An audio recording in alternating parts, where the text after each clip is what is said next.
Hi, ഇന്ന് ഞാൻ ഉണ്ടാക്കുന്നത് വളരെ ടേസ്റ്റി ആയിട്ടുള്ള ഒരു അവിലുപ്മാവാണ്. ഇത് ശരിക്കും നല്ല ടേസ്റ്റാണ് കേട്ടോ. എല്ലാവരും ഒന്ന് ട്രൈ ചെയ്യണം. എല്ലാവർക്കും വിശാലു കിച്ചണിലോട്ട് സ്വാഗതം. അതിനായി നല്ല മട്ട അവിലാണ് ഞാൻ എടുത്തത്. അതൊന്ന് ഒരു തവണ ഒന്ന് കഴുകിയതിന് ശേഷം അതിലേക്ക് കുറച്ച് ഉപ്പും കുറച്ച് തേങ്ങ ചിരവിയതും കൂടി ചേർത്ത് നന്നായി ഒന്ന് മിക്സ് ചെയ്ത് മാറ്റി വയ്ക്കാം. പിന്നീട് എണ്ണ ചൂടായതിലേക്ക് ഒരു സ്പൂൺ കടലപ്പരിപ്പ് ചേർക്കുക. ശേഷം കുറച്ച് സവോള ചെറുതായി കട്ട് ചെയ്തതും കൂടി ചേർത്ത് നന്നായി വഴറ്റിയെടുക്കാം. 2 സവോളയാണ് ഞാനിവിടെ ഉപയോഗിച്ചത്. പിന്നീട് ആവശ്യത്തിന് പച്ചമുളകും ഒരു ചെറിയ കഷ്ണം ഇഞ്ചി ചതച്ചതും കൂടി ചേർത്ത് നന്നായി ഒന്ന് വഴറ്റിയെടുക്കാവുന്നതാണ്. അത് വഴണ്ട് വരുമ്പോൾ അതിലോട്ട് ഒരു പിഞ്ച് മഞ്ഞൾപ്പൊടിയും കൂടി ചേർത്ത് നന്നായി ഒന്നും കൂടെ മൂപ്പിച്ചെടുക്കാം.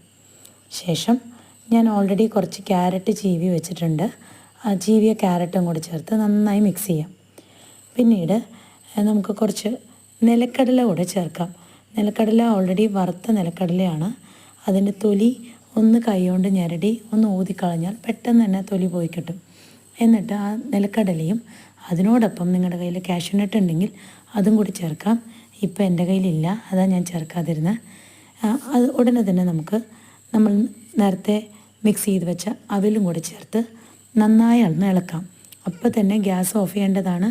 കാരണം പിന്നീട് തീ കത്തിച്ച് അത് വേവിക്കാൻ പാടില്ല. കാരണം അവിലിൻ്റെ ഒരു സോഫ്റ്റ്നെസ് നമുക്ക് നഷ്ടപ്പെടും. പിന്നീട് ചോപ്പ് ചെയ്ത് വെച്ച മല്ലിയിലയും ഒരു പിഞ്ച് ചെറുനാരങ്ങ നീരും കൂടി ചേർത്ത് നന്നായി ഒന്നുകൂടെ മിക്സ് ചെയ്യുക. എന്നതിന് ശേഷം നമുക്ക് ഒരു പ്ലേറ്റ് വെച്ച് അടച്ച് വയ്ക്കാം.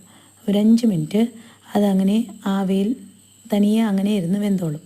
ശേഷം നമുക്കതൊന്ന് എടുത്ത് മാറ്റിക്കഴിഞ്ഞാൽ നല്ല ആവി പറക്കുന്ന സൂപ്പർ ടേസ്റ്റി ആയിട്ടുള്ള അവിലുപ്മാ റെഡി.